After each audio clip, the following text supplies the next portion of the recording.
Good afternoon. Good afternoon, ma'am. Good afternoon.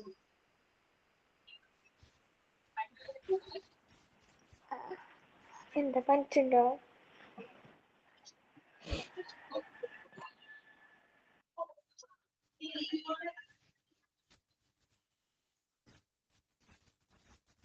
Okay, അപ്പൊ നമ്മൾ കഴിഞ്ഞ ക്ലാസ്സിൽ എടുത്തത് ടാലന്റ് മാനേജ്മെന്റ് ലൈഫ് സൈക്കിൾ ആയിരുന്നു അല്ലെ? എന്തായിരുന്നു ടാലന്റ് മാനേജ്മെന്റ് ലൈഫ് സൈക്കിൾ എന്ന് പറഞ്ഞാല്? ഓർക്കുന്നുണ്ടോ? ഓർമ്മയുണ്ടോ? വായിച്ചോ? എന്താണ് talent management life cycle?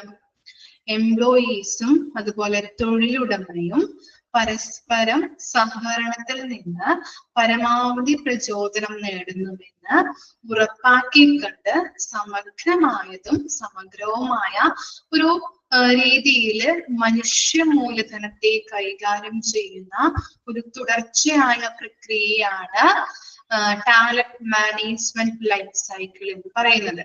Okay, ഇനി ആ ലൈഫ് സൈക്കിളിലെ ഫസ്റ്റ് സ്റ്റേജ് ആണ് ഇത് ഓർഗനൈസേഷണൽ പ്ലാൻ അല്ലെ? 5 കാര്യങ്ങളാണ് നമ്മൾ അവിടെ നോക്കിയിട്ടുണ്ടായിരുന്നത്. ഒന്നുകൂടി നമുക്കൊന്ന് റിവൈസ് ചെയ്യാം. ഫസ്റ്റ് പോയിന്റ് എന്തായിരുന്നു? Defines the categorize of people you are going to need in the future to meet and or exceed your business plans. എന്താ ഉദ്ദേശിക്കുന്നത്? ഭാവിയിൽ നമ്മൾ കണ്ടുമുട്ടേണ്ട ആളുകളെ, അതായത് നമ്മളെ കൂടെ ജോലി ചെയ്യുന്ന കൊളീഗ്സിന് അല്ലെ, കൂടെ വർക്ക് ചെയ്യുന്ന ആളുകളെ, ആ വിഭാഗത്തെ നിർവചിക്കുന്നതാണ് ഇവിടെ ഫസ്റ്റ് പോയിന്റിൽ പറയുന്നത്. ഇനി സെക്കൻഡ് പോയിന്റ് എന്താണ്? Defines the specific skills and skills level required for each position. Okay, each position അല്ലെ, പല പൊസിഷൻ ഉണ്ടാവുമല്ലോ. ഇപ്പൊ എന്താണ്, അക്കൗണ്ടന്റ് ഉണ്ടാവും, മാനേജർ ഉണ്ടാവും, പല പൊസിഷൻ ആണല്ലോ. ആ പൊസിഷനെ എന്ത് ചെയ്യണം? അവരുടെ ആ സ്കിൽസുകൾ, സ്പെസിഫിക് സ്കിൽസുകളായാലും പല നൈപുണ്യങ്ങളും ഉണ്ടാവും അല്ലെ, അതൊക്കെ ഡിഫൈൻ ചെയ്യാം. ഓരോ പൊസിഷനുമുള്ള സ്കിൽസുകള്, സ്പെസിഫിക് സ്കിൽസുകള്, നൈപുണ്യങ്ങള്, ഇതൊക്കെ എന്ത് ചെയ്യണം? ഡിഫൈൻ ചെയ്യുന്നു. ഇനി മൂന്നാമത് പറയുന്നത് എന്താണ്? Defines the job goals and standards for each position type. ഇവിടെ ഉദ്ദേശിക്കുന്നത് എന്താ പറയുന്നത്? എന്താണ് ഡിഫൈൻ ചെയ്യുന്നത്? ഓരോ ജോബ് പൊസിഷനും ജോബിന് വേണ്ടതായിട്ടുള്ള ഗോൾസുകൾ ഉണ്ടാവും അല്ലെ, അതുപോലെ തന്നെ സ്റ്റാൻഡേർഡ്സുകൾ, മാനദണ്ഡങ്ങളൊക്കെ ഡിഫൈൻ ചെയ്യുന്നു. അതുപോലെ next point determines the average cost, salary and benefit for the each position type. ഓരോ പൊസിഷനിലേക്ക് വേണ്ടതായിട്ടുള്ള സാലറികള് അല്ലെ. സാലറി എങ്ങനെയാണ്? ഇപ്പോ മറ്റുള്ളവരുടെ ഇപ്പോ എന്താ, ഹൗസ് കീപ്പിംഗ് സ്റ്റാഫിന്റെ സാലറി ആയിരിക്കില്ല മാനേജർക്കുള്ളത് അല്ലെ, മാനേജർക്കുള്ള സാലറി ആയിരിക്കില്ല ലോവർ ലെവൽ എംപ്ലോയീസിനുള്ളത്. അതുപോലെ തന്നെ മിഡിൽ ലെവൽ എംപ്ലോയീസിന്റെ ഒക്കെ വ്യത്യാസം ഉണ്ടായിരുന്നു അല്ലെ. പലർക്കും പല കാറ്റഗറീസിലാണ് സാലറി കൊടുക്കുന്നത് അല്ലെ. അതുപോലെ തന്നെ ബെനഫിറ്റുകളും അതും എന്ത് ചെയ്യണം? ഡിറ്റർമൈൻ ചെയ്യാം, നിർണ്ണയിക്കുന്നു. അതുപോലെ തന്നെ quantities, how long individuals remains in each job type. എന്താ പറയുന്നത്? ഓരോ ജോബ് ടൈപ്പിലും വ്യക്തികൾ എത്ര കാലം തുടരുമെന്ന് നിർണ്ണയിക്കുന്നുണ്ട്, കണക്കാക്കുന്നുണ്ട്. ഓക്കെ, ഇത്തരം കാര്യങ്ങളാണ് ഓർഗനൈസേഷണൽ പ്ലാൻസിൽ വരുന്നത്. ഇനി നമുക്ക് നോക്കാം സെക്കൻഡ് വൺ എന്താണ്? The recruiting plans. ഇനി അതിൽ പഠിക്കാനുള്ളത് 4 പോയിന്റ് ആണ്. ഫസ്റ്റ് പോയിന്റ് നോക്കാം. Based on the organizational plan, the recruiting plan determines when to begin the recruiting process for job types in the business plan. എന്താണ് രണ്ടാമത്തേൽ പറയുന്നത്? ഓർഗനൈസേഷൻ പ്ലാനിനെ അടിസ്ഥാനമാക്കി business പ്ലാനുകളില് ജോലി തരങ്ങൾക്കുള്ള റിക്രൂട്ട്മെന്റ് പ്രക്രിയ എപ്പോൾ ആരംഭിക്കണമെന്ന് റിക്രൂട്ട് പ്ലാനിൽ നിർണ്ണയിക്കുന്നുണ്ട്. ഓക്കെ, എന്താണ് റിക്രൂട്ട് പ്ലാൻ? ആ ബിസിനസിനെ അടിസ്ഥാനമാക്കിയിട്ട്, ആ ബിസിനസ് പ്ലാനിനെ അടിസ്ഥാനമാക്കിക്കൊണ്ട് റിക്രൂട്ടിംഗ് പ്രക്രിയകൾ എത്തരത്തില് വേണം. ഓരോരുത്തരും നമുക്ക് റിക്രൂട്ട് ചെയ്തെടുക്കണം അല്ലെ, വേക്കൻസി ഉള്ള സ്ഥലത്തേക്ക് വേക്കൻസി നോക്കിയിട്ട്. അപ്പൊ അങ്ങനെയുള്ള റിക്രൂട്ടിങ് എങ്ങനെ വേണം, ആ പ്രക്രിയ എങ്ങനെയാണെന്നുള്ളത് ഈ റിക്രൂട്ടിംഗ് പ്ലാനിൽ നിർണ്ണയിക്കുന്നുണ്ട്. ആ റിക്രൂട്ടിംഗ് പ്ലാനിലൂടെയാണ് നിർണ്ണയിക്കുന്നത്. ഇനി identify the source where you have been most successful in finding each category of an employee. ഇനി എന്താണ് ഇതാ ഒരു ജീവനക്കാരന്റെ ഓരോ വിഭാഗത്തെയും കണ്ടെത്തുന്നതില് എത്രമാത്രം ഏറ്റവും വിജയിച്ച ഉറവിടങ്ങള് എത്രയാണ് എന്നുള്ളത് തിരിച്ചറിയണം. ഓക്കെ, ഓരോ ആൾക്കാരെയും നമ്മൾ കണ്ടെത്തുന്നുണ്ട് അല്ലെ, ഓരോ വിഭാഗത്തിനും അല്ലെ. ചിലപ്പോ ഒരു ഓർഗനൈസേഷനിൽ ഉണ്ടാവും marketing department, purchasing department, selling department, അങ്ങനെ പലതരത്തിലുള്ള വിഭാഗങ്ങൾ ഉണ്ടാവും അല്ലെ. അപ്പൊ അതിലേക്ക് ഓരോ വിഭാഗങ്ങളിലേക്കും ആളുകളെ നമ്മൾ സെലക്ട് ചെയ്യണം അല്ലെ. അതിനുള്ള ഉറവിടങ്ങൾ നമ്മൾ കണ്ടെത്തുന്നുണ്ട്. ഇനി എന്താണ് formalize the process for initiating, approving and commencing the recruiting program. എന്താ പറയുന്നത് ഇവിടെ റിക്രൂട്ടിംഗ് പ്രോഗ്രാംസിന് ഇനീഷ്യേറ്റിംഗ് അല്ലെ, ആരംഭിക്കുന്നതിന് വേണ്ടിയിട്ടും റിക്രൂട്ടിംഗ് പ്രോഗ്രാംസ് ആരംഭിക്കുന്നതിനും അത് അപ്രൂവ് ആൻഡ് കമൻസിംഗ് അല്ലെ, അംഗീകരിക്കുന്നതിനുമുള്ള ഒരു പ്രക്രിയ ഔപചാരികമായിട്ട് നമ്മൾ എടുക്കുന്നുണ്ട്, ഫോർമൽ ആയിട്ട് നമ്മൾ എടുക്കുന്നു. ഓക്കെ, റിക്രൂട്ടിംഗ് പ്രോഗ്രാംസിന് വേണ്ട കാര്യങ്ങൾ അല്ലെ, റിക്രൂട്ടിംഗ് പ്രോഗ്രാംസ് ആരംഭിക്കുന്നതിന് വേണ്ടിയിട്ടും അത് അംഗീകരിക്കുന്നതിന് വേണ്ടിയിട്ടും നമ്മൾ ഫോർമൽ ആയിട്ട്, ഫോർമൽ എന്ന് പറഞ്ഞാൽ ഔപചാരികമായിട്ടുള്ള കാര്യങ്ങൾ നമ്മൾ ചെയ്യുന്നുണ്ട്. ഇനി determines why candidate decide to join or not to join your organization and documents this information. എന്താണ് ചില കാൻഡിഡേറ്റുകള് നമ്മുടെ കാര്യങ്ങൾ റിക്രൂട്ട് ചെയ്യുമ്പോൾ നമ്മുടെ എല്ലാ നിയമങ്ങളും അതുപോലെ സാലറികള് അങ്ങനെയുള്ള ബെനഫിറ്റുകൾ കാര്യങ്ങളൊക്കെ തുറന്ന് പറയുമ്പോൾ ചിലർ എന്ത് ചെയ്യും, ജോയിൻ ചെയ്യും, ചിലർ എന്ത് ചെയ്യും, അത് റിജക്ട് ചെയ്യാറുണ്ട് അല്ലെ.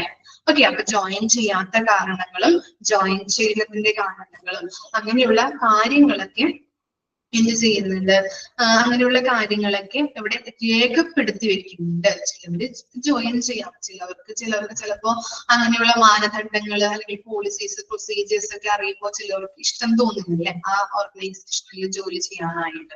അപ്പൊ അവര് ചിലപ്പോ എന്ത് ചെയ്യും, ആ ജോബ് ഓഫർ അവര് റിജക്ട് ചെയ്യാറുണ്ട്. അപ്പൊ അങ്ങനെയുള്ള കാര്യങ്ങൾ എന്താണ്, അല്ലെങ്കിൽ ജോയിൻ ചെയ്യുന്നതിന്റെ കാര്യങ്ങള്, ജോയിൻ ചെയ്യാത്തതിന്റെ കാര്യങ്ങളൊക്കെ രേഖപ്പെടുത്തി സൂക്ഷിക്കുന്നുണ്ട്. ഓക്കെ, മനസ്സിലായോ? അപ്പൊ ഇത്തരം കാര്യങ്ങളാണ് റിക്രൂട്ടിംഗ് പ്ലാനിങ്ങിൽ വരുന്നത്. ക്ലിയർ ആണോ?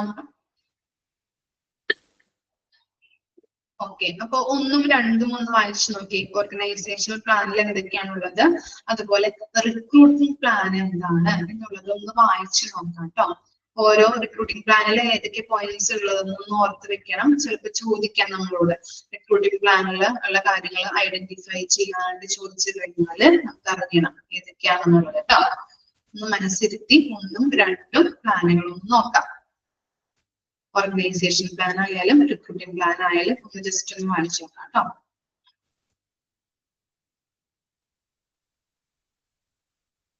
മെയിൻ പോയിന്റ്സ് മിസ് പറഞ്ഞു തരാം കേട്ടോ, പേടിക്കണ്ട. മെയിൻ പോയിന്റ്സ് പറയാം, നെക്സ്റ്റ് ക്ലാസ്സിൽ മിസ് പറഞ്ഞു തരാം കേട്ടോ, പേടിക്കണ്ട. ഓക്കെ, ഏതാണ് ടൈം ടേബിൾ വന്നു അല്ലെ നിങ്ങൾക്ക്? ഓക്കെ, എന്നാണ് എക്സാം? എന്നാണ് എക്സാം?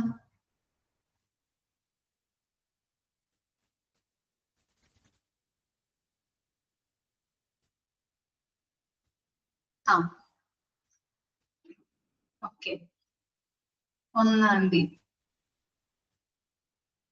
ഓക്കെ, പറഞ്ഞു തരാം കേട്ടോ, നെക്സ്റ്റ് ക്ലാസ്സിൽ പറഞ്ഞു തരാം.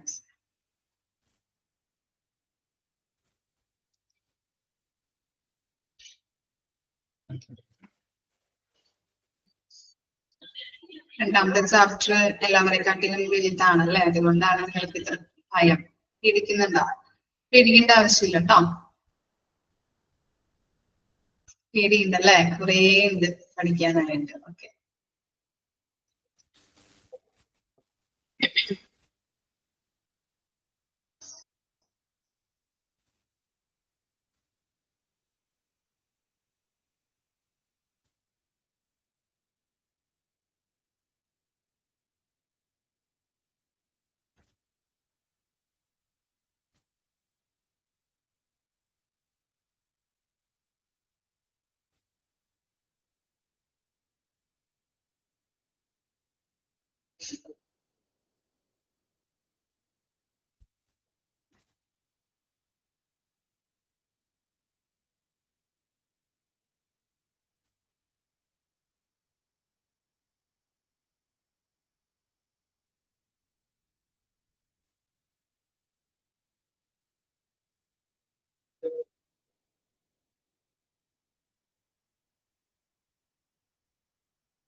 ഓക്കെ, ഇനി മൂന്നാമത്തെ നോക്കാം നമുക്ക്.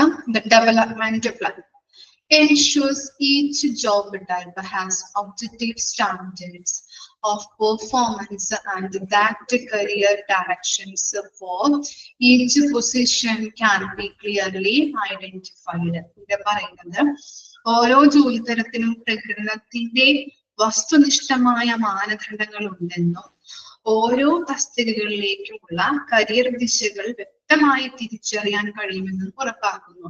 ഇവിടെ ഉദ്ദേശിക്കുന്നത് എന്താണ്? ഓരോ ജോലി തരത്തിലും എന്താണ് ഓരോ ആളുകൾ ഉണ്ടാവും അല്ലെ, ഓരോ വേക്കൻസി ഉണ്ടെങ്കിലും അതിലേക്ക് ഓരോ ടൈപ്പ് ഓഫ് ആളുകളെയാണ് നമ്മൾ സെലക്ട് ചെയ്യുന്നത്. അപ്പൊ അതിനുള്ള മാനദണ്ഡങ്ങൾ നിയമങ്ങളിലൂടെയൊക്കെയാണ് ആളുകളെ സെലക്ട് ചെയ്യുമ്പോ അത് അവരുടെ നല്ല രീതിയിലുള്ള ആ കരിയർ അതിലേക്ക് നമ്മൾ സെലക്ട് ചെയ്യുന്നതിലൂടെ ആ കരിയർ ഡെവലപ്പ് ചെയ്യാനായിട്ട് നമ്മൾ ശ്രമിക്കേണ്ടത് അത്യാവശ്യമാണ്. ആ എംപ്ലോയീസിന്റെ കരിയർ നമ്മൾ ഡെവലപ്പ് ചെയ്തെടുക്കണം. ഇനി എന്താണ് ഉദ്ദേശിക്കുന്നത്? ensure each employee has an individual development plan and that managers and supervisors hold a direct report accountable for achieving each objective in their plan. എന്താണ് രണ്ടാമത്തെ പോയിന്റിൽ പറയുന്നത്? ഓരോ ജീവനക്കാരനും ഒരു വ്യക്തിഗത ഡെവലപ്മെന്റ് പ്ലാൻ അല്ലെ, വ്യക്തിഗത വികസന പദ്ധതി ഉണ്ടെന്നും മാനേജർമാരും അതുപോലെ തന്നെ സൂപ്പർവൈസർമാരും അവരുടെ പദ്ധതിയിൽ ഓരോ ലക്ഷ്യവും കൈവരിക്കുന്നതിന് വേണ്ടിയിട്ട് നേരിട്ടിട്ടുള്ള റിപ്പോർട്ടുകൾ കൈവരിക്കുന്നതിന് വേണ്ടിയിട്ട് നേരിട്ടുള്ള റിപ്പോർട്ടുകൾ ഉത്തരവാദിത്തമുള്ളവരാണെന്ന് ഉറപ്പാക്കുന്നു. അങ്ങനെയുള്ള റിപ്പോർട്ടുകൾ അവര് ഡെവലപ്പ് ചെയ്തെടുക്കുന്നുണ്ട്. മനസ്സിലായോ? ഓരോ ഇൻഡിവിജ്വൽസിനും എന്തുണ്ട്? ഡെവലപ്മെന്റ് പ്ലാൻ ഉണ്ട്, ഇൻഡിവിജ്വൽ ഡെവലപ്മെന്റ് പ്ലാൻ ഉണ്ട്. അതിലൂടെ അവരെന്ത് ചെയ്തെടുക്കുന്നുണ്ട്? ആ പ്ലാൻ നമ്മൾ ഡെവലപ്പ് ചെയ്തെടുത്തിട്ട് മാനേജർമാരും സൂപ്പർവൈസേഴ്സും എന്ത് ചെയ്യുന്നുണ്ട്? ആ പദ്ധതി അതിനുള്ള ലക്ഷ്യങ്ങൾ കൈവരിക്കുന്നതിന് വേണ്ടിയിട്ട് ആ പദ്ധതി ഡെവലപ്പ് ചെയ്തെടുക്കുകയും ഓരോ റിപ്പോർട്ടുകളും ഓരോരുത്തരെ കുറിച്ചുമുള്ള റിപ്പോർട്ടുകള് അവര് പ്ലാനുകൾ റിപ്പോർട്ട് ചെയ്യുകയും ചെയ്യുന്നുണ്ട്. മനസ്സിലായോ? ഇനി എന്താണ്? അപ്പൊ ഓരോരുത്തർക്കും എന്തുണ്ട്? ഇൻഡിവിജ്വൽ ഡെവലപ്മെന്റ് പ്ലാൻ പ്രിപ്പയർ ചെയ്യുന്നുണ്ട്. ഇനി ensure every employee has a formal career plan. ഇനി every employees അല്ലെ, ഓരോ ജീവനക്കാരനും ഒരു ഔപചാരിക, ഫോർമൽ എന്ന് പറഞ്ഞാൽ ഔപചാരികമായിട്ടുള്ള ഒരു കരിയർ പ്ലാൻ ഉണ്ട് എന്നുള്ളത് ഉറപ്പുവരുത്തുന്നുണ്ട്. ഇനി എന്താണ്?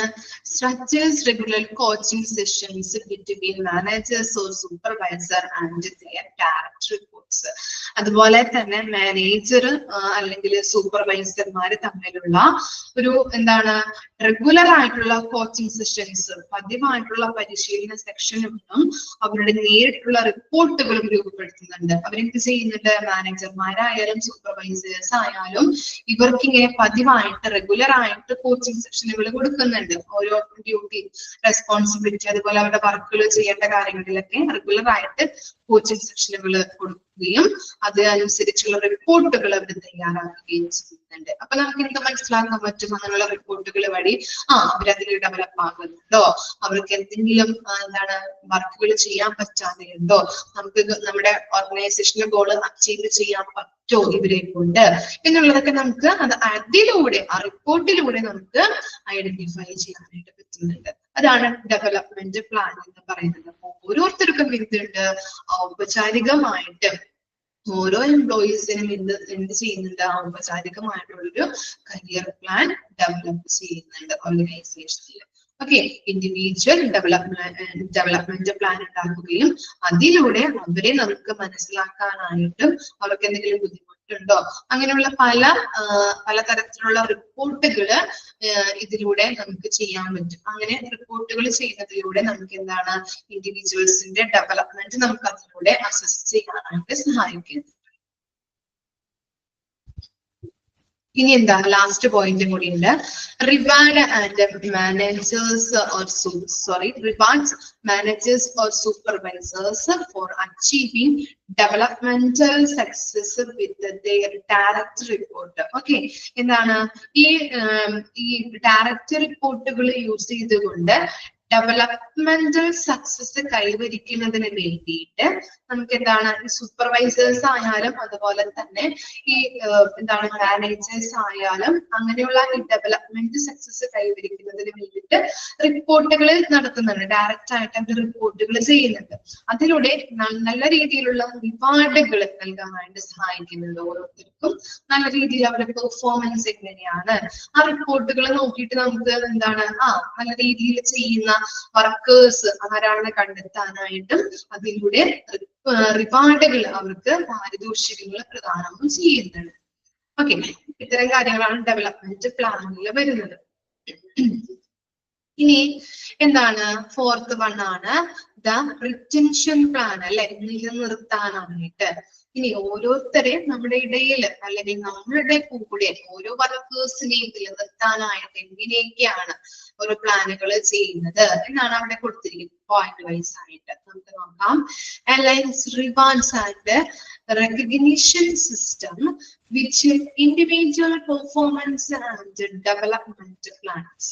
എന്താണ് ഫസ്റ്റ് വൺ പറയുന്നത്, ജീവനക്കാരുടെ പെർഫോമൻസിനെയും ഓർഗനൈസേഷന്റെ ലക്ഷ്യങ്ങളിലേക്കുമുള്ള പുരോഗതിയെയും അടിസ്ഥാനമാക്കി അവരെ ശ്രദ്ധിക്കുകയും അവർക്ക് പ്രതിഫലം നൽകുകയും ചെയ്യുന്നുണ്ട്. ഓക്കെ, എന്താണ് അവർ ഉദ്ദേശിക്കുന്നത്, ജീവനക്കാരുടെ പെർഫോമൻസുകള് അവരെ മനസ്സിലാക്കി കറക്റ്റ് ആയിട്ട് അവർ പെർഫോം ചെയ്യുന്നുണ്ടോ, അവരുടെ ഡ്യൂട്ടി അനുസരിച്ച് അവരുടെ റെസ്പോൺസിബിലിറ്റി അനുസരിച്ച് അവർ വർക്ക് ചെയ്യുന്നുണ്ടോ, അതുപോലെ തന്നെ അവർ നല്ല രീതിയിൽ വർക്ക് ചെയ്ത് കഴിഞ്ഞാൽ എന്താണ് ഓർഗനൈസേഷന് എന്ത് കിട്ടും, ഗോൾ അച്ചീവ് ചെയ്യാൻ പറ്റും, അല്ലെ. അങ്ങനെ ഓർഗനൈസേഷന്റെ പുരോഗതിയിലേക്ക് നീങ്ങുന്നുണ്ടോ ഓർഗനൈസേഷൻ ഇവരുടെ ഈ പെർഫോമൻസ് മൂലം. അപ്പൊ അങ്ങനെയുള്ള കാര്യങ്ങള് ശ്രദ്ധിക്കുകയും അങ്ങനെ നല്ല രീതിയിൽ പെർഫോം ചെയ്യുന്ന ആളുകൾക്ക് എന്ത് കൊടുക്കുന്നുണ്ട്, റിവാർഡ്, അല്ലെ, പ്രതിഫലം അതിൽ പാരിതോഷികങ്ങൾ കൊടുക്കുന്നുണ്ട്. ഇനി എന്താണ്, service employees regularly to benchmark employee satisfaction and determine changes in attitude and motivators. ഇവിടെ പറയുന്നത് ഒരു സ്ഥാപനം ജീവനക്കാർ എത്രത്തോളം സംതൃപ്തരാണെന്ന് അളക്കുന്നതിനായിട്ട് പതിവായി സർവേകൾ നടത്തുകയും കാലക്രമേണ അവരുടെ മനോഭാവങ്ങളിലും പ്രചോദനങ്ങളിലും വരുന്ന മാറ്റങ്ങൾ ട്രാക്ക് ചെയ്യാനായിട്ടും സഹായിക്കുന്നുണ്ട്. മനസ്സിലായോ? ഈ സർവേ നടത്തുന്നതിലൂടെ നമുക്ക് എന്ത് കിട്ടും, എംപ്ലോയീസിൽ നിന്ന് ഫീഡ്ബാക്കുകൾ കളക്ട് ചെയ്യാൻ പറ്റും, അല്ലെ. ഓക്കെ, അങ്ങനെ ഫീഡ്ബാക്ക് കളക്ട് ചെയ്യുമ്പോൾ എന്താണ്, അവർക്ക് ഈ ജോലിയിൽ അവർ സംതൃപ്തരാണോ അല്ലെങ്കിൽ സാറ്റിസ്ഫൈഡ് ആണോ അല്ലെങ്കിൽ ഡിസാറ്റിസ്ഫൈഡ് ആണോ എന്നൊക്കെ നമുക്ക് അറിയാൻ പറ്റും, അല്ലെ. ജോലി ഉപേക്ഷിച്ച് പോവോ അല്ലെങ്കിൽ എന്താണ്, അങ്ങനെയുള്ള കാര്യങ്ങൾ നമുക്ക് ഈ സർവേയിലൂടെ അറിയാനായിട്ട് സാധിക്കുന്നുണ്ട്. അപ്പോ എന്താണ്, അവരുടെ മനോഭാവം നമുക്ക് അറിയാൻ പറ്റും, അല്ലെ. അവർക്ക് വേണ്ട മനോഭാവങ്ങള് അല്ലെങ്കിൽ അവരുടെ മനോഭാവങ്ങൾ അറിയാൻ പറ്റും. അവർക്ക് എന്തൊക്കെ ഇംപ്രൂവ്മെന്റ് നമുക്ക് ഓർഗനൈസേഷനിൽ ചെയ്യാൻ പറ്റും, അല്ലെ. അവർക്ക് എന്തെങ്കിലും പ്രചോദനം, മോട്ടിവേഷൻ വേണമെങ്കിൽ അല്ലെങ്കിൽ അവർക്ക് എന്തെങ്കിലും കാര്യങ്ങളിൽ അവരുടെ കാര്യങ്ങളിൽ ഇംപ്രൂവ്മെന്റ് വരുത്തേണ്ടതുണ്ടെങ്കിൽ നമുക്ക് ഈ സർവേയിലൂടെ ഐഡന്റിഫൈ ചെയ്യാൻ പറ്റും. ഓക്കെ, ഇനി എന്താണ്,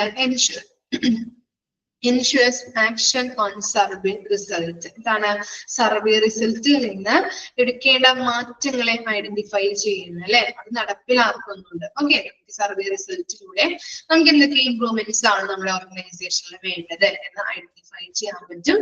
അത് നടപ്പിലാക്കാനും ഈ സർവേയിലൂടെ സാധിക്കുന്നുണ്ട്. ഇനി എന്താണ്, rates and reward managers or supervisors for successfully retaining qualified successful employees as well as for achieving the traditional business metrics of the position. എന്താ പറയുന്നത്? ഇപ്പോൾ ട്രഡീഷണൽ ആയിട്ടുള്ള ബിസിനസ് ലക്ഷ്യങ്ങളെ കൈവരിക്കുന്നതിന് മാത്രമല്ല എന്താണ് കഴിവുള്ളവരും വിജയകരവുമായിട്ടുള്ള ജീവനക്കാരെ നിലനിർത്താനുമുള്ള ഒരു അവരുടെ കഴിവിനും മാനേജർമാരെയും സൂപ്പർവൈസേഴ്സിനെയും വിലയിരുത്താനായിട്ടും പ്രതിഫലം നൽകുകയും ചെയ്യുന്നുണ്ട്. നമ്മൾ ഉദ്ദേശിക്കുന്നത് ട്രഡീഷണൽ ബിസിനസ് ലക്ഷ്യങ്ങൾ കൈവരിക്കുന്നതിന് അല്ലെങ്കിൽ ഇപ്പൊ ബിസിനസ് തുടർന്നു കൊണ്ട് പോകുന്ന ആ ലക്ഷ്യങ്ങള് അത് കൈവരിക്കുന്നതിന് മാത്രമല്ല പിന്നെ എന്താണ് അവിടെ എന്താണ് ഉദ്ദേശിക്കുന്നത്? നല്ല രീതിയിൽ വിജയകരമായിട്ട് ജീവനക്കാരെ നിലനിർത്താനായിട്ടും അവരുടെ കഴിവുകൾ അനുസരിച്ച് അവർക്ക് മാനേജർമാരുടെ കയ്യിൽ നിന്നും സൂപ്പർവൈസർമാരുടെ കയ്യിൽ നിന്നും നമുക്ക് എന്താണ് അവര് നമ്മളെ നോക്കുന്നുണ്ട് അല്ലെ, സൂപ്പർവൈസ് ചെയ്യുന്നുണ്ട് ഓരോ എംപ്ലോയീസിനെയും അല്ലെ, മേലധികാരികള് അല്ലെ. അങ്ങനെ സൂപ്പർവൈസ് ചെയ്യുമ്പോൾ എന്താണ് അവർക്ക് നല്ല രീതിയിൽ പെർഫോമൻസ് ചെയ്യുന്നുണ്ടെങ്കിൽ ആ റിപ്പോർട്ടുകൾ ഉപയോഗിച്ചുകൊണ്ട് അവരെ വിലയിരുത്താനായിട്ടും അവർക്ക് റിവാർഡുകൾ തരാനായിട്ടും ആര് സഹായിക്കുന്നുണ്ട്? മാനേജേഴ്സ് ആയാലും സൂപ്പർവൈസേഴ്സ് ആയാലും സഹായിക്കുന്നുണ്ട്. ഇവിടെ റിപ്പോർട്ടിൽ നിന്നാണ് അവിടെ വർക്ക് ചെയ്യുന്ന എംപ്ലോയീസിന് റിവാർഡുകളും അല്ലെ മറ്റു കാര്യങ്ങളും ലഭിക്കുന്നത് അല്ലെ. അവരാണ് ഈ സൂപ്പർവൈസേഴ്സ് ആണ് താഴെ വർക്ക് ചെയ്യുന്ന അവരുടെ കീഴിൽ വർക്ക് ചെയ്യുന്ന എംപ്ലോയീസിനെ സൂപ്പർവൈസ് ചെയ്യുന്നത്. അതിലൂടെ അവര് റിപ്പോർട്ടുകൾ തയ്യാറാക്കുന്നുണ്ട് അല്ലെ. അപ്പൊ അങ്ങനെയുള്ള കാര്യങ്ങളിലൂടെ അവർക്ക് എംപ്ലോയീസിന് എന്ത് നൽകുന്നുണ്ട്? റിവാർഡുകൾ കിട്ടുന്നുണ്ട്. അപ്പൊ എന്താണ് അവർക്ക് ഒന്നും കൂടി മോട്ടിവേഷനും കോൺഫിഡൻസും അതുപോലെ തന്നെ സംതൃപ്തി സാറ്റിസ്ഫാക്ഷൻ ആകുന്നുണ്ട് അല്ലെ. ഇങ്ങനെ റിവാർഡുകൾ കിട്ടിക്കൊണ്ടിരുന്നിട്ടുണ്ടെങ്കിൽ അപ്പൊ നല്ല രീതിയിൽ അവിടെ വർക്കുകളും കാര്യങ്ങളും ചെയ്യാനായിട്ടും ഓർഗനൈസേഷന് സക്സസ് ഉണ്ടാക്കാനായിട്ടും സഹായിക്കുന്നത്. ഇനി ലോ സാലറി ആണെങ്കിലോ അവർക്ക് എന്താണ്? ഡിസാറ്റിസ്ഫാക്ഷൻ ആയിരിക്കും അല്ലെ. അല്ലെങ്കിൽ കുറെ അധികം മാനേജർമാരായാലും സൂപ്പർവൈസേഴ്സ് ആയാലും കുറെ അധികം പണികളും കാര്യങ്ങളൊക്കെ തരുമ്പോൾ നമുക്ക് എന്താണ് അതിന്റെ സ്ട്രെസ്സും കാര്യങ്ങളായിരിക്കും. എങ്ങനെയെങ്കിലും ഈ ഓർഗനൈസേഷൻ ഒന്ന് റിജക്ട് ചെയ്യാനായിട്ടായിരിക്കും അവർ ആഗ്രഹിക്കുന്നത് അല്ലെ. പക്ഷെ വർക്കും കാര്യങ്ങളും ഉണ്ട്, എന്നാൽ സാലറി കൂടുതലാണെങ്കിൽ നമുക്ക് എന്താണ് സന്തോഷമായിരിക്കും.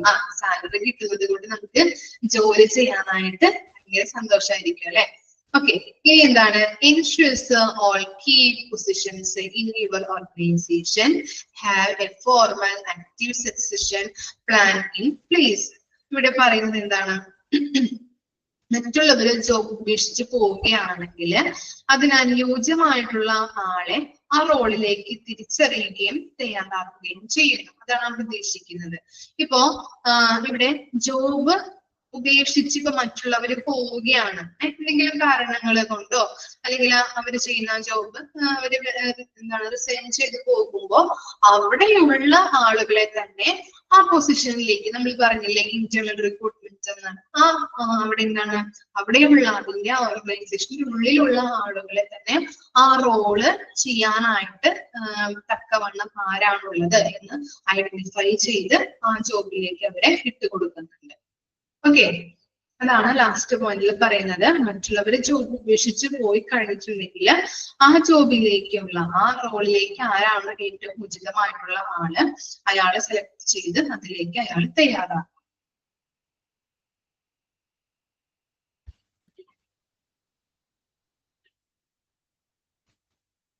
തേർഡ് ആൻഡ് ഫോർത്ത് ഒന്ന് വായിച്ചു നോക്കി.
ഓക്കെ ആണോ? ഇനി ഫിഫ്ത്ത് വൺ നോക്കാം. The assessment plan. 3 കാര്യങ്ങളാണ് അതിനകത്ത് നമുക്ക് നോക്കാനുള്ളത്. എന്താണ് ഫസ്റ്റ് വൺ നോക്കാം. Ensure each employees is formally assessed periodically through out each year. അപ്പൊ എന്താണ് 5ാമത്തെ പോയിന്റിൽ ഫസ്റ്റ് വൺ പറഞ്ഞത്? Ensure each employee is formally assessed periodically through out each year.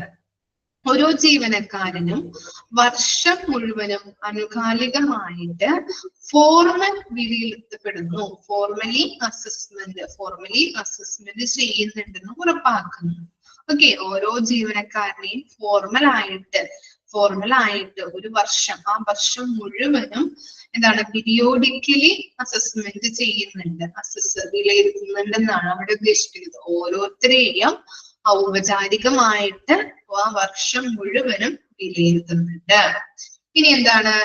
Compares each employee to establish standards, behavioral and cultural norms and rates each employee within a job type against their peers. ഉദ്ദേശിക്കുന്നത് ഓരോ ജീവനക്കാരെയും സ്ഥാപിത മാനദണ്ഡങ്ങള്, അതുപോലെ പെരുമാറ്റ സാംസ്കാരിക മാനദണ്ഡങ്ങള് എന്നിവയുമായിട്ട് താരതമ്യം ചെയ്യുന്നു. കൂടാതെ ഓരോ ജീവനക്കാരെയും ഒരു ജോലി തരത്തിനുള്ളിൽ അവരുടെ സമപ്രായക്കാരുമായിട്ട് താരതമ്യം ചെയ്യുന്നുണ്ട്. ഓക്കെ, അവിടെ പറയുന്നത് എന്താണ്? നമ്മളൊരു ജോലിയിൽ ഏർപ്പെട്ട് കഴിഞ്ഞിട്ടുണ്ടെങ്കിൽ അവിടുത്തെ ആ ഓർഗനൈസേഷനിൽ എന്തുണ്ടാവും? സ്റ്റാൻഡേർഡ്സുകൾ ഉണ്ടാവും അല്ലെ? ഓക്കെ, അപ്പൊ ഓർഗനൈസേഷൻ സ്ഥാപനത്തിന്റെ മാനദണ്ഡങ്ങള്, സ്റ്റാൻഡേർഡ്സുകൾ ഉണ്ടാവും.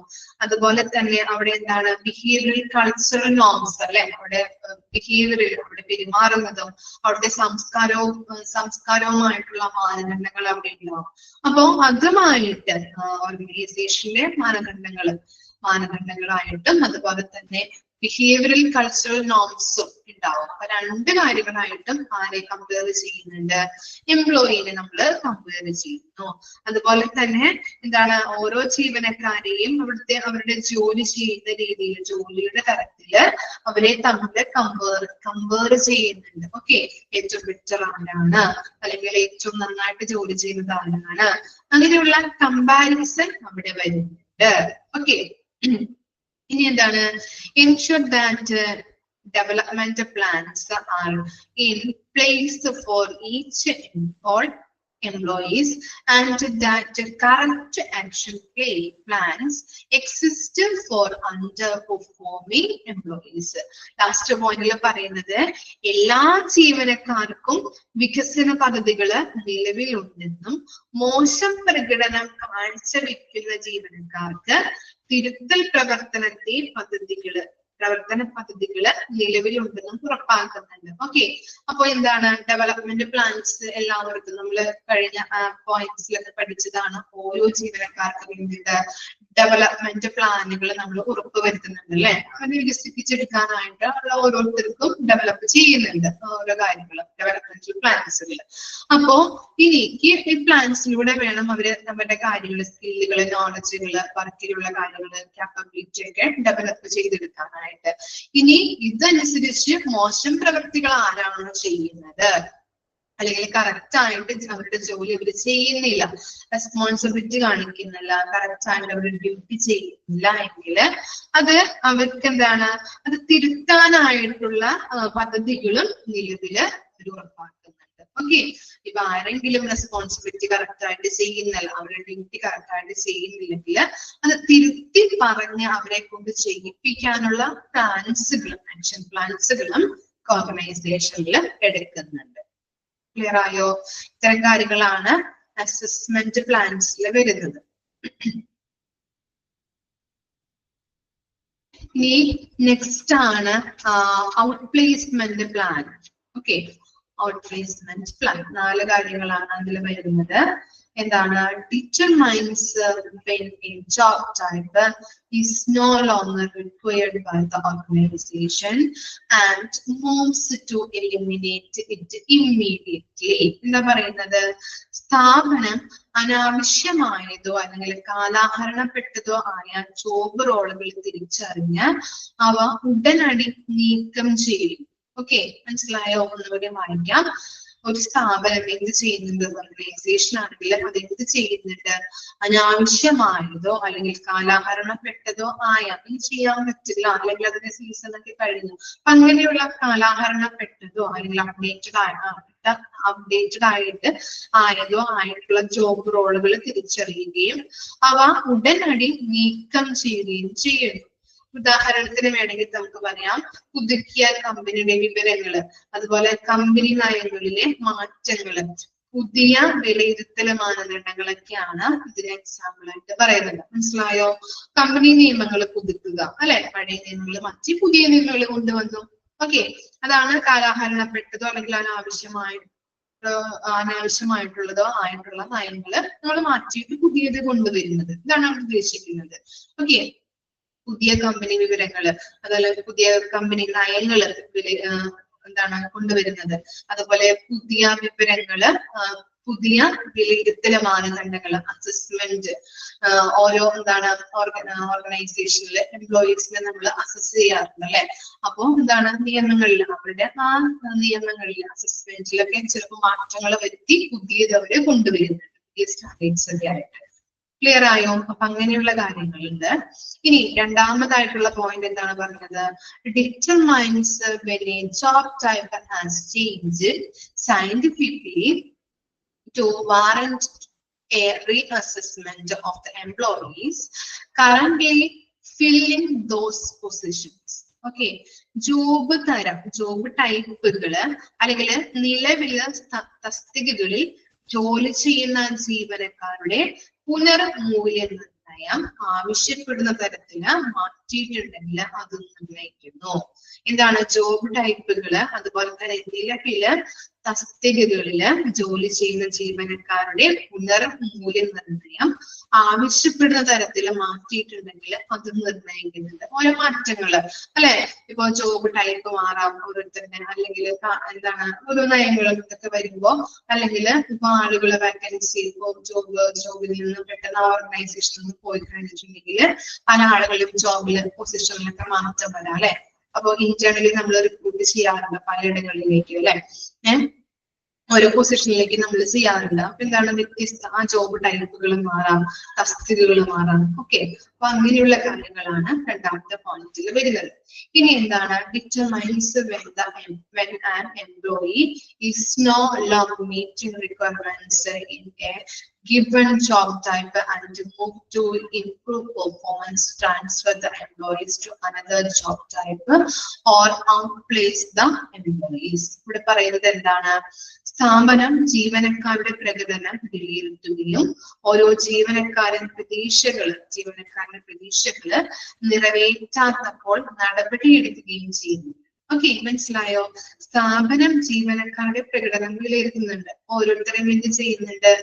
വിലയിരുത്തുന്നുണ്ട്, അല്ലെ? ഓരോരുത്തരെയും അവരുടെ പെർഫോമൻസ് എങ്ങനെയാണ്, ഡ്യൂട്ടീസ് കറക്റ്റ് ആയിട്ട് ചെയ്യുന്നുണ്ടോ, റെസ്പോൺസിബിലിറ്റി കറക്റ്റ് ആയിട്ട് ചെയ്യുന്നുണ്ടോ എന്നവരെ വിലയിരുത്താറുണ്ട്. ഓക്കെ, ഇനി അവര് പ്രതീക്ഷിക്കുന്ന ഓർഗനൈസേഷൻ ഓരോ കാൻഡിഡേറ്റിൽ നിന്നും പ്രതീക്ഷകൾ ഉണ്ടാവും, അല്ലെ?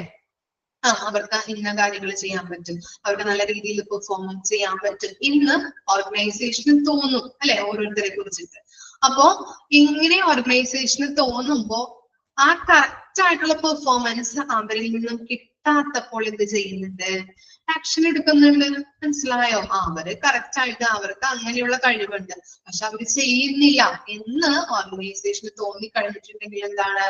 അവർക്കെതിരെ നടപടി എടുക്കാൻ പറ്റും, അല്ലെ? അല്ലെങ്കിൽ അവരെ ഒന്നില്ലെങ്കിൽ പറഞ്ഞു വിടാം, അല്ലെങ്കിൽ സാലറിയിൽ നിന്ന് കട്ട് ചെയ്യാം, അല്ലെ? അങ്ങനെയുള്ള പല നടപടികള് അവർക്കെതിരെ എടുക്കാൻ വേണ്ടി പറ്റും. determine why people are leaving the organization on their own and take steps to improve negative situations. എന്താണ് ജീവനക്കാർ സ്വമേധയാ സ്ഥാപനം വിടുന്നതിന്റെ കാരണങ്ങൾ തിരിച്ചറിയുകയും അടിസ്ഥാന പ്രശ്നങ്ങൾ പരിഹരിക്കുന്നതിന് നടപടിയെടുക്കുകയും ചെയ്യുന്നു. അതാണ് അവർ ഉദ്ദേശിക്കുന്നത്. എന്താണ് ഇപ്പോ ചില ജീവനക്കാർ എന്ത് ചെയ്യും, റിസൈൻ ചെയ്തു പോവാറുണ്ട് അല്ലെ. എന്തായിരിക്കാം കാരണം എന്ന് ചിലപ്പോ ഓർഗനൈസേഷൻ നോക്കുമ്പോൾ എന്തായിരിക്കാം, ചിലപ്പോ വർക്കിംഗ് എൻവയോൺമെന്റ് നല്ല രീതിയിലുള്ളത് കൊണ്ടായിരിക്കാം, ചിലപ്പോ കറക്റ്റ് ആയിട്ട് സാലറി കിട്ടാത്തത് കൊണ്ടായിരിക്കാം, ചിലപ്പോ സാലറി കുറഞ്ഞത് കൊണ്ടായിരിക്കാം, അല്ലെങ്കിൽ എന്താണ് കൂടെ വർക്ക് ചെയ്യുന്ന ആളുകളുടെ ആ ബിഹേവിയർ കൊണ്ടായിരിക്കാം അല്ലെ. അങ്ങനെ പല കാരണങ്ങൾ കൊണ്ടും അതന്നെ പല കാരണങ്ങൾ കൊണ്ടും അവരെന്ത് ചെയ്യും, ഓർഗനൈസേഷനിൽ നിന്ന് എന്താണ് റിസൈൻ ചെയ്ത് പോവാറുണ്ട് അല്ലെ. അപ്പോ അങ്ങനെയുള്ള കാരണങ്ങള് ഓർഗനൈസേഷൻ നോക്കിയിട്ട് എന്താണ് ഓർഗനൈസേഷന്റെ പോരായ്മ എന്ന് നോക്കി അതിനനുസരിച്ചുള്ള നടപടികൾ ഓർഗനൈസേഷൻ എടുക്കുന്നുണ്ട്. മനസ്സിലായോ? സാലറി കൂട്ടിക്കൊടുക്കാത്തത് കൊണ്ടായിരുന്നെങ്കിൽ അവർക്ക് കൂട്ടിക്കൊടുക്കാന്ന് പറയുകയും അവരെ അവിടെ നിലനിർത്താനായിട്ട് നോക്കുകയും ചെയ്യുന്നുണ്ട്.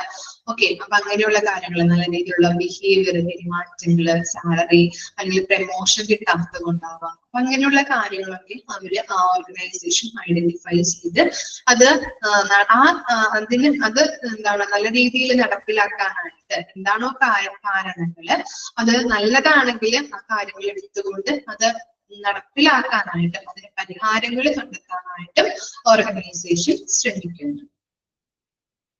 ഓക്കെ, 5 6 വായിച്ചെടുക്കേ.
ഓക്കെ, ഇനി 7th സ്റ്റേജ് ആണ്.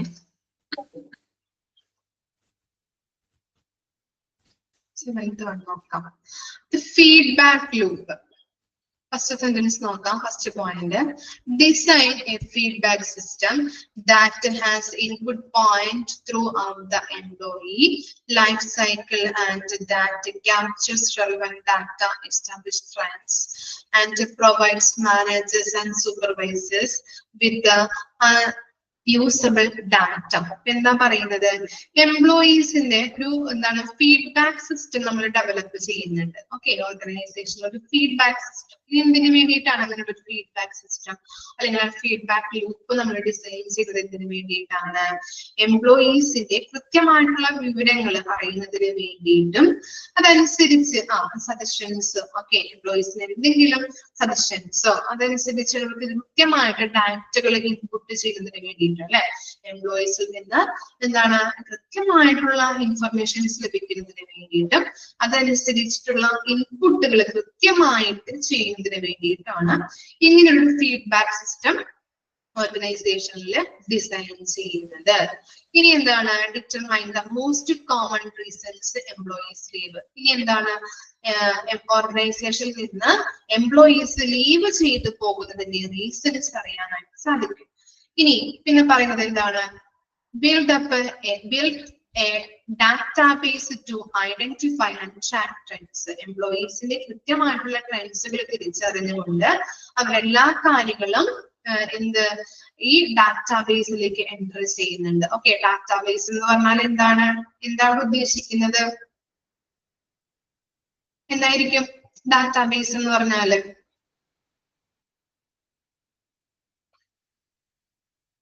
എന്തായിരിക്കാം ഡാറ്റാബേസ്? കമ്പ്യൂട്ടർ സിസ്റ്റം ആണ് കേട്ടോ. ഓക്കെ, ഇപ്പൊ നമ്മളിപ്പോ ഹോസ്പിറ്റൽ സിസ്റ്റം, വെരി ഗുഡ്. അപ്പൊ ഇപ്പൊ നമ്മളൊരു എന്താണ് ഹോസ്പിറ്റലിൽ ചെന്ന് കഴിഞ്ഞിട്ടുണ്ടെങ്കിലും എല്ലാ കാര്യങ്ങളും അവരിപ്പോ സിസ്റ്റത്തിലാണല്ലോ ചെയ്യുന്നത്. പണ്ടൊക്കെ എങ്ങനെയാണ് മാനുവലി ആണ് എല്ലാ കാര്യങ്ങളും ചെയ്തിരുന്നത്. പക്ഷെ ഇപ്പൊ എന്താണ് എല്ലാ കാര്യങ്ങളും സിസ്റ്റത്തിലാണ് അവര് എന്ത് ചെയ്യുന്നത്, എൻറ്റർ ചെയ്യുന്നത് അല്ലെ. അപ്പോ അവിടുത്തെ എല്ലാ കാര്യങ്ങളും കറക്റ്റ് ആയിട്ട് നടക്കുന്നതിന് വേണ്ടിയിട്ടും എറേഴ്സ് കുറയ്ക്കാൻ പറ്റും. ഈ സിസ്റ്റത്തിലോട്ട് എല്ലാ കാര്യങ്ങളും ചെയ്ത് കഴിഞ്ഞിട്ടുണ്ടെങ്കിൽ എറേഴ്സ് നമുക്ക് കുറയ്ക്കാൻ പറ്റും. മാനുവലി ആവുമ്പോൾ പല തെറ്റുകളും വരാം അല്ലെ. സിസ്റ്റത്തിലാവുമ്പോൾ തെറ്റുകൾ നമുക്ക് കാണിച്ചു തരുന്നുണ്ട് സിസ്റ്റം. ഓക്കെ, അപ്പൊ അങ്ങനെ എറേഴ്സുകൾ കുറയ്ക്കാൻ പറ്റും.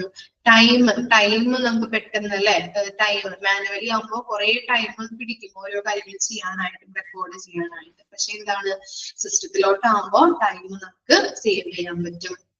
അതുപോലെ എല്ലാ കാര്യങ്ങളും ഈസി ആയിട്ട് അവിടെയുള്ള വർക്കേഴ്സിന് ചെയ്യാൻ പറ്റും.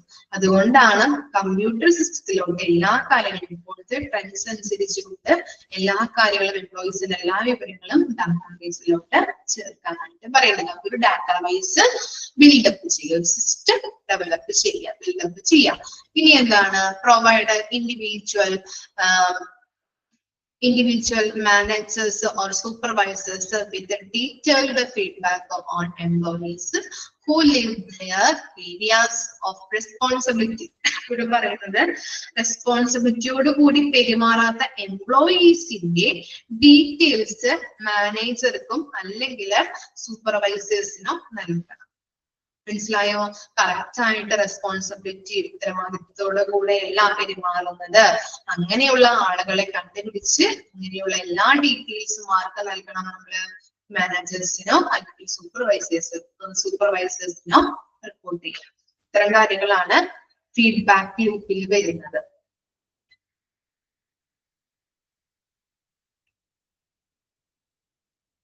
ഇനി നെക്സ്റ്റ് ആണ് talent management life cycle. Looks at the entire human resource cycle from the business plan phase to the recruiting and employment event through the employees development cycle to the last day of employment of that employees and beyond. ഇവിടെ പറയുന്നത് talent മാനേജ്മെന്റിലല്ല.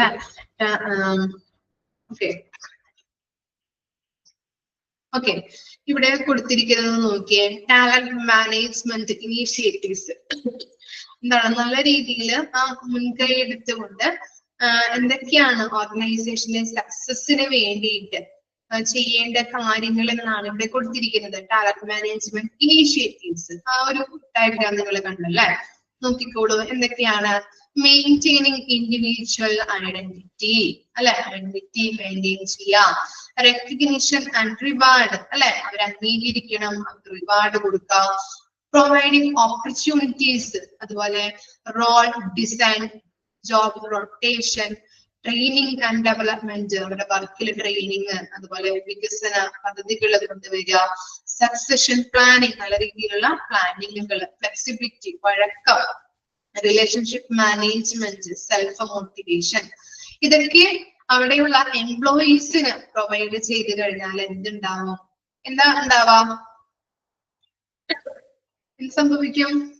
ഇങ്ങനെയുള്ള കാര്യങ്ങൾ ചെയ്തു കഴിഞ്ഞാൽ ഓർഗനൈസേഷന് success ഉണ്ടാവും. അതുവഴി profit കൂടാനായിട്ട് ഇടവരുന്നുണ്ട്. അത്തരം കാര്യങ്ങളാണ് ടാലന്റ് മാനേജ്മെന്റ് ഇനീഷ്യേറ്റീവ് പറയുന്നത്. ഓക്കെ, ഇനീഷ്യേറ്റീവ് എന്ന് പറഞ്ഞാൽ എന്താണ് മീനിങ്? ഇനീഷ്യേറ്റീവ്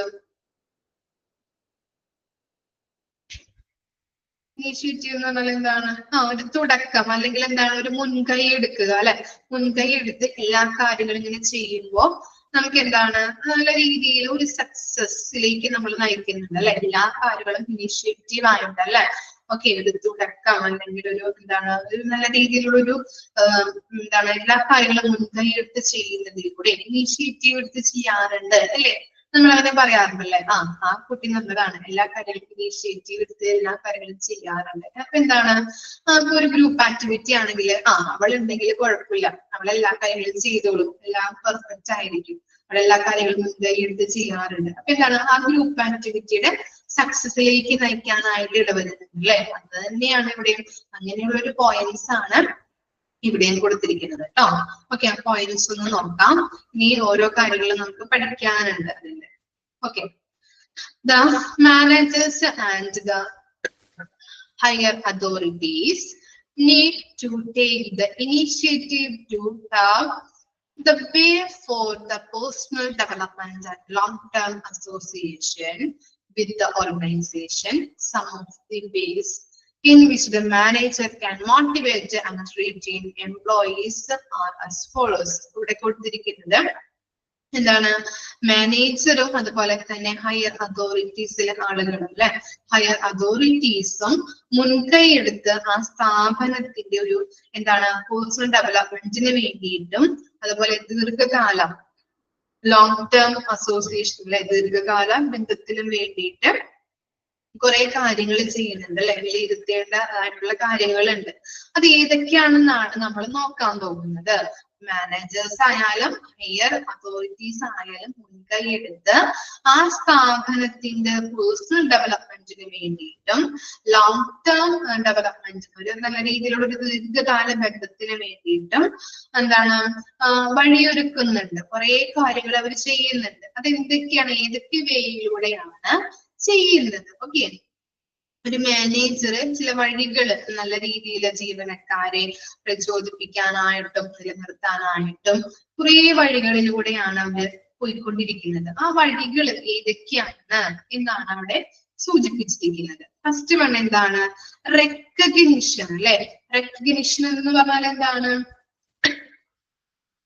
റെക്കഗ്നിഷൻ എന്ന് പറഞ്ഞാല് എന്താണ്, അംഗീകരിക്കുക, തിരിച്ചറിയൽ. ഓക്കെ, അംഗീകാരം കൊടുക്കുക അല്ലെ. Okay, recognizing employees contribution and their work on individuals groups boost self confidence in them. അല്ലെ, ഒരേ അംഗീകരിക്കുക, അല്ലെങ്കിൽ നമുക്കൊരു ഒരാൾ നമ്മൾ അംഗീകരിച്ചെന്ന് തോന്നിക്കഴിഞ്ഞിട്ടുണ്ടെങ്കിൽ എന്താണ്, നമുക്കൊരു കോൺഫിഡൻസ് ഇൻക്രീസ് ചെയ്യും, അല്ലെങ്കിൽ ഒരു മോട്ടിവേഷൻ നമുക്ക് കിട്ടും അല്ലെ. ഇല്ലേ, അയാള് നമ്മൾ അംഗീകരിച്ചിട്ടുണ്ട്, അല്ലെങ്കിൽ നമ്മൾ പറയുന്ന സാറ്റിസ്ഫാക്ഷൻ നമുക്ക് കിട്ടുന്നുണ്ട് അല്ലെ, സംതൃപ്തി. Very good. അപ്പൊ സംതൃപ്തി നമുക്ക് കിട്ടുന്നുണ്ട്. ഞാൻ പറഞ്ഞ കാര്യം അയാൾ അംഗീകരിച്ചു കഴിഞ്ഞിട്ടുണ്ടെങ്കിൽ നമ്മളെ അവര് മനസ്സിലാക്കുന്നുണ്ട്, നമ്മളെ അറിയുന്നുണ്ട് എന്ന് നമുക്ക് ഉള്ളിലൊരു തോന്നൽ വരും അല്ലെ. അതുപോലെ തന്നെയാണ് ഓർഗനൈസേഷനിലും എംപ്ലോയീസിനെ നമ്മൾ അംഗീകരിക്കുന്നതിലൂടെ എന്താണ്, അവരുടെ കോൺട്രിബ്യൂഷൻ വീണ്ടും വീണ്ടും നല്ല രീതിയിൽ നല്ല പെർഫോമൻസ് കാഴ്ചവെക്കാനായിട്ടും അതുപോലെ നല്ല രീതിയിലൊരു എന്താണ് വർക്ക് ചെയ്യാനായിട്ടും, പിന്നെ ഒരു ഇൻഡിവിജ്വൽ അല്ലെങ്കിൽ ഒരു ഗ്രൂപ്പിന്റെ ഇൻഡിവിജ്വൽ ആയിട്ടുള്ള ഒരു പെർഫോമൻസ് ഒക്കെ ഇംപ്രൂവ് ചെയ്യാനായിട്ടും സഹായിക്കുന്നുണ്ട് ഇങ്ങനെയുള്ള ഒരു അംഗീകാരത്തിലൂടെ.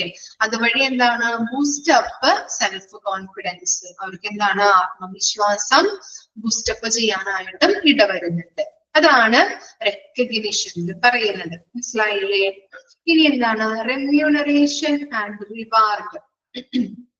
നമുക്കറിയാം അല്ലെ, increasing pay and remuneration of the employees as A reward for their better performance. അവർക്ക് എന്ത് കിട്ടുന്നുണ്ട്, നല്ല രീതിയിൽ പെർഫോമൻസ് കാഴ്ചവെക്കുന്നതിലൂടെ അവരുടെ സാലറി നല്ല രീതിയിലുള്ള ഒരു റെമ്യൂണറേഷൻ, അവർക്ക് റിവാർഡ് അല്ലെ, പാരിതോഷികങ്ങള് കിട്ടാനായിട്ട് ഇടവരുന്നുണ്ട്. അതിലൂടെ അവർക്ക് എന്താണ്, നല്ല രീതിയിൽ ഇങ്ങനെ നല്ല ബെറ്റർ സാലറി ആയാലും നല്ലൊരു റിവാർഡ് കിട്ടിക്കഴിഞ്ഞിട്ടുണ്ടെങ്കിലും എന്താണ്, അവിടേക്ക് വീണ്ടും വീണ്ടും വരാനായിട്ടും ആ ഓർഗനൈസേഷനിൽ നല്ല രീതിയിലുള്ള ജോലികളും റെസ്പോൺസിബിലിറ്റീസും ഡ്യൂട്ടീസ് ഒക്കെ ചെയ്യാനായിട്ട് അവർക്ക് വീണ്ടും വീണ്ടും പ്രചോദനം ലഭിക്കുന്നുണ്ട് അല്ലെ.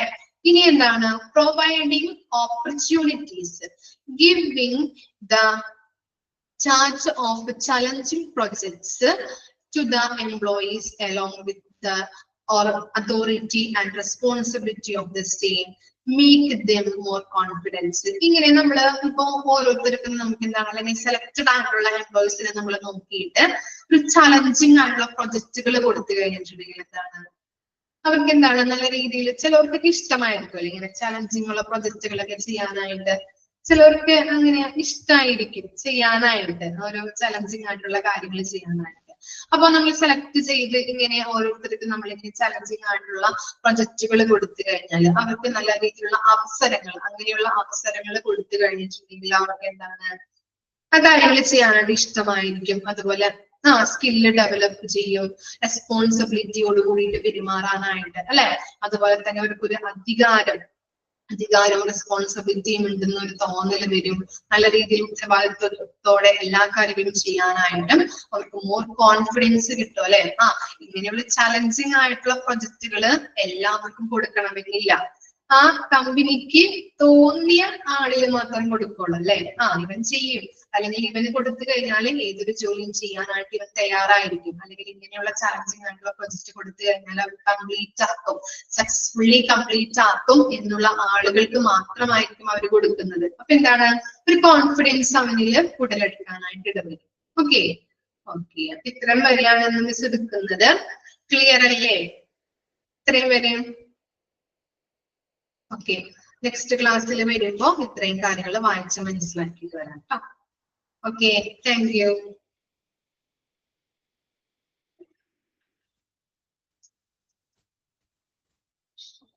ഡൗട്ട് വല്ലതും ഉണ്ടോ? ക്ലിയർ അല്ലേ? ഇനി ഒന്നുമില്ലല്ലോ, ഡൗട്ട് ഒന്നും ഇല്ലല്ലോ?